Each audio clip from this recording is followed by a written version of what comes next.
दोस्तों, आज की कहानी है सासू माँ कमाती नहीं हो जो हर चीज बर्बाद कर देती हो। दोस्तों, कहानी शुरू करने से पहले अगर आपने चैनल को सब्सक्राइब नहीं किया हो तो कर लीजिए ताकि आपके पास पहुंच सके हर नया वीडियो। बहू बाजार जा रही हो, सर्दी का मौसम आ रहा है, मेरे लिए 2 4 जोड़ी मोजे ले आना। एक दिन में एक मोजा सूखता नहीं है क्या? किया जाए, बुढ़ापे का शरीर है, बहुत जल्दी ठंड भी लग जाती है। और हाँ बहू, मुकेश से कहना गैस वाली दवा 42 खत्म हो गई है, वह मंगवा देना। तुम्हें अगर रास्ते में कहीं दवाई की दुकान मिले तो तुम्हें ले आना। किस लिए मुकेश को परेशान करोगी? विभाजी अपनी बहू नर्मदा से कहती है। नर्मदा बोली, मम्मी जी आप घर में किसी को भी बाजार जाते देखती हैं तो अपना कोई ना कोई डिमांड रख देती हैं। अभी पिछले साली तो मैंने 2 जोड़ी मोजे आपके लिए मंगवाई थी, कहाँ गए वो? और अभी परसों ही तो गैस वाली दवाई आप ले रही थी, इतनी जल्दी खत्म भी हो गई। विभाजी बोली, बहू अब तुमसे क्या छुपाना, वह जो हमारी पड़ोसन निर्मला जी हैं कितने दिनों से अपने बेटे बहू को बोल रही थी मोजे के लिए, पर उनके पास वक्त ही नहीं मिल रहा था तो मैंने अपने वाले उन्हें दे दिए। बेचारी ठंड से परेशान हो रही थी। और जहाँ तक गैस वाली दवाई की बात है, जब मैं पिछले हफ्ते गांव गई थी तो तुम्हारी सास को गैस की बड़ी दिक्कत हो रही थी तो मैंने वह दवाई उन्हें दे दी और बता दी ही कि खाना खाने के आधे घंटे पहले 1 हफ्ते लगातार हर रोज एक गोली लेगी तो ठीक हो जाएगी। वो ने मुझसे पूछा कि भी ये दवाई आपको किसने सुझाई, तो मैंने तुम्हारे बारे में बताई तो तुम्हारी तारीफ कर रही थी। नर्मदा बोली, मम्मी जी आप भी हद करती हैं, हमने कोई घर में फार्मेसी या धर्मशाला खोलकर नहीं रखी है जो आप अपनी चीजों को बांटती रहती हैं। पता ही इन चीजों के भी पैसे लगते हैं, हमें भी ये मुफ्त में नहीं मिलता। आप तो इस तरह से चीजों को बांटती हैं जैसे खुद कमाकर पैसे लाती हैं। ये आखिरी बार होगा जब मैं आपको मोजे लाकर दूंगी। अगर आयदा से आपने किसी को दिया तो मुझसे उम्मीद मत कीजिएगा कि मैं फिर से लाकर दूंगी। फिर पुराने दिनों की तरह सिलाई और ऊन लेकर खुद के लिए मोजे बुनती रहिएगा। इतना कहकर नर्मदा चली गई। शाम में विभाजी बैठकर टीवी देख रही थी, तभी मुकेश घर आया और बोला, क्या माँ पूरे दिन टीवी देखती रहती हो, कोई काम नहीं है क्या?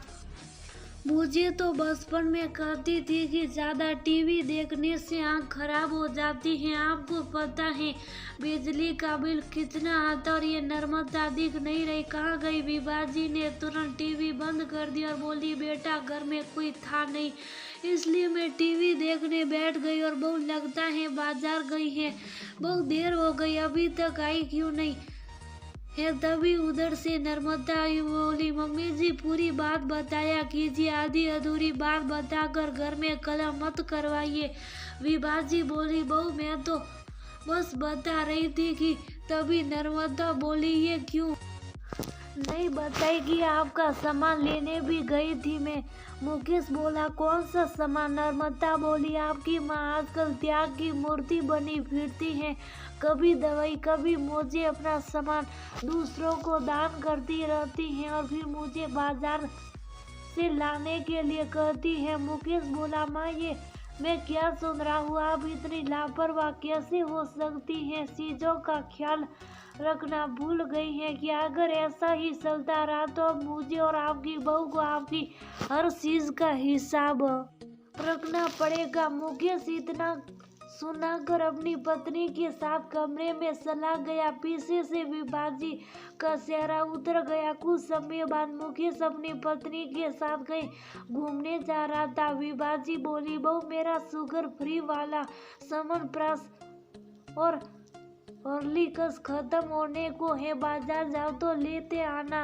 नर्मदा बोली, मम्मी जी हम जब भी बाहर कहीं जाते हैं आप जरूर टोकती हैं, और क्या ये सारा सामान खत्म हो गया? वह बोली, नहीं बहू अभी 2 दिन का है इसलिए तुम्हें बता रही वो मुकेश बोला, माँ 1-2 दिन अगर सामान परास और हॉर्लिक्स नहीं खाओगी तो कमजोर नहीं हो जाओगी। इतना कहकर वह दोनों चले गए।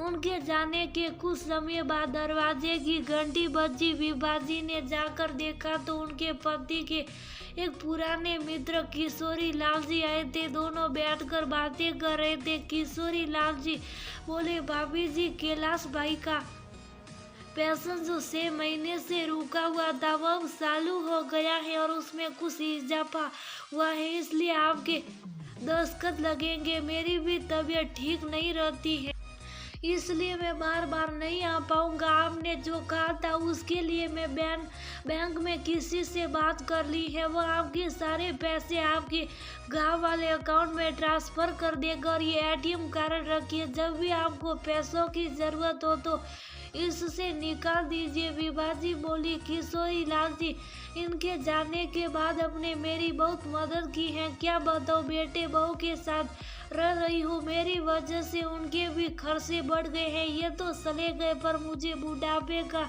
इंतजाम करके गई। शहर में कुछ अपनापन नहीं लगता और मेरी वजह से आपको दूसरे शहर से यहाँ आना पड़ा, इतनी तकलीफ उठानी पड़ी, इसके लिए बहुत माफी चाहूंगी। किशोरी लाल जी बोले, भाभी जी, आप ये बात कहकर मुझे पराया कर रही है। कैलाश भाई मेरे बड़े भाई जैसे थे।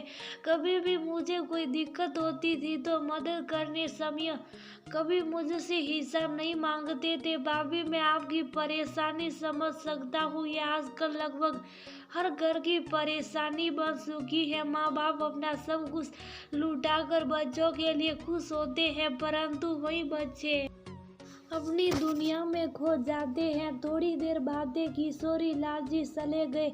शाम में जब बेटा बहू लौट कर आए तो टेबल पर प्लेट में कुछ बिस्किट रखे हुए थे। नर्मदा बोली, मम्मी जी, कोई आया था क्या? विभाजी ने सारी बात बताई। नर्मदा बोली, कुछ 1000 रुपये के पेंशन के लिए इतनी भगत करने की क्या जरूरत थी? देखिए, ये बिस्कुट हवा में रखा रखा खराब हो गया। बहुत चीजों की बर्बादी करती है। मम्मी जी, थोड़ा ध्यान रखा कीजिए। विभाजी बोली, कोई बात नहीं बहू, ऐसे भी शाम हो गई, मैं चाय के साथ ये बिस्किट खा लूंगी। मुकेश बोला, माँ आपकी उम्र हो गई है परंतु अकल नहीं आई गई है चीजों की बर्बादी के लिए। अगर बहू सास को टोकती है तो इसमें बुरा मानने वाली कौन सी बात है? शुक्र मनाइए, कम से कम आपसे वो हिसाब तो नहीं ले रही हैं। पापा के 25-30 हजार का पेंशन दिख रहा है पर हमारे घर में 2 साल से कितना खर्चा हुआ वो आपको नहीं दिख रहा। बेटे का पैसा भी आपका ही है, थोड़ा इसका भी हिसाब रखा कीजिए। इतना कहकर बेटा वहां से चला गया। इन छोटी छोटी बातों से कहीं ना कहीं विभाजी के अंदर कुछ टूट रहा था। वह हर रोज सोचती थी कि जिस बेटे से आज तक मैंने कभी हिसाब नहीं मांगा, वह बुढ़ापे में मुझे हर चीज का हिसाब रखना चाहता है। यही सोच रही थी कि अचानक फोन की घंटी बजी। गांव से विभाजी की सहेली कमला से उनकी बात हुई।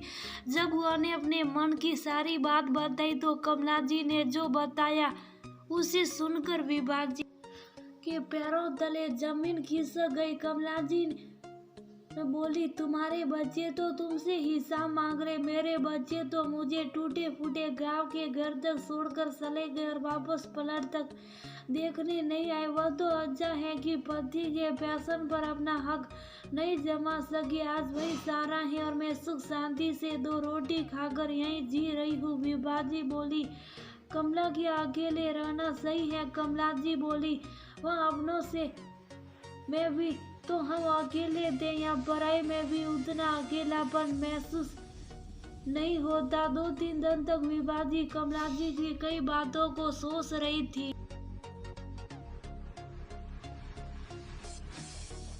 इधर बेटा और बहू आए दिन किसी न किसी बात पर उनसे हिसाब लेते रहते थे। एक रोज विभाजी ने अपने लिए कुछ निर्णय लिया और बेटे बहू को अपना फैसला सुनाया कि मैं अब गांव जाकर रहना चाहती हूँ। मुकेश बोला, माँ अगर आप जा रही हो तो याद रखना कि मैं वहाँ आकर आपसे मिलने नहीं आ पाऊंगा। मुझे छुट्टी भी नहीं है कि मैं छोड़ने जाऊं? हाँ, मैं ड्राइवर को कहता हूँ आपको छोड़ देगा। विभाजी मुस्कुरा, तुम निश्चित रहो, मैं तुम्हें कभी परेशान नहीं करूंगी और ना अब तुम्हारा खर्चा बढ़ेगा। बस हो सके तो जब अंतिम सांस लूं तो अपना चेहरा दिखा जाना, ताकि जाकर उस भगवान से मैं हिसाब मांगू कि आखिर मैंने ऐसा क्या किया जो मुझे ऐसा लाल मिला। इतना कहकर विभाजी निकल गई। आज 2 महीने हो गए, ना मुकेश ने विभाजी को फोन किया, ना ही विभाजी ने अपने मन को दुखी किया। पूरे दिन आस पड़ोस और अपनी सहेली के साथ अपना वक्त बिताती। पति के